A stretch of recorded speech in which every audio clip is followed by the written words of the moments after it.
இப்போ இந்த குறு சிறு மற்றும் நடுத்தர தொழில்களோட வளர்ச்சிக்காக நம்ம டிவிக்கு அரசு என்னெல்லாம் செய்யும்னு கொஞ்சம் பார்க்கலாம். முதல்ல நெருக்கடியில் உள்ள குறு சிறு மற்றும் நடுத்தர நிறுவனங்களுக்கு உதவுவதற்காக ரூபாய் 15,000 கோடி ஸ்டேட் கிரெடிட் கேரண்டி ஃபண்ட் உருவாக்கப்படும்.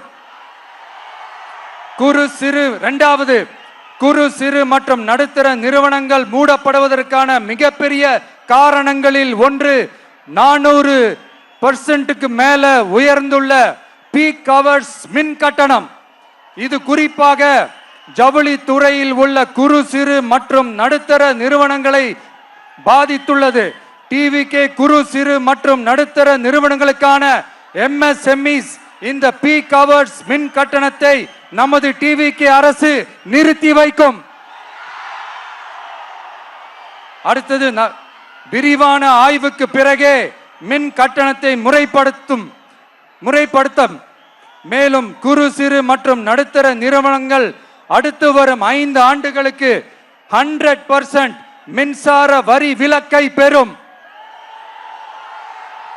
அடுத்தது குறு சிறு மற்றும் நடுத்தர நிறுவனங்கள் உலகளவில் போட்டி போடுவதை உறுதி செய்வதற்காக அவற்றை நவீனமயமாக்க ஒரு யூனிட்டுக்கு ரூபாய் 50 லட்சம் வரை என்ற அளவில் 35% நேரடி மூலதன மானியத்தை நமது டிவிகே அரசு வழங்கும்.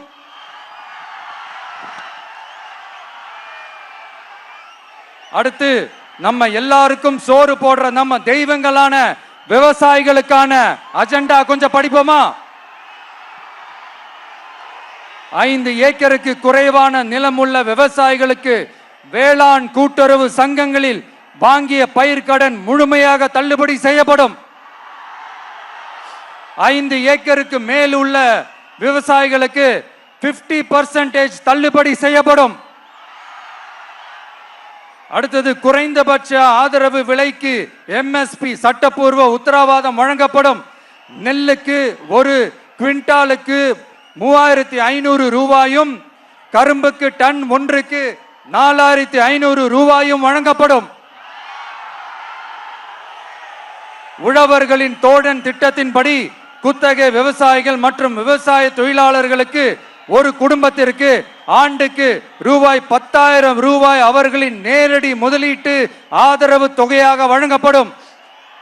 100% பயிர் காப்பீட்டு திட்டத்தின்படி பயிர் பாதுகாப்பு உறுதி செய்யப்படும்.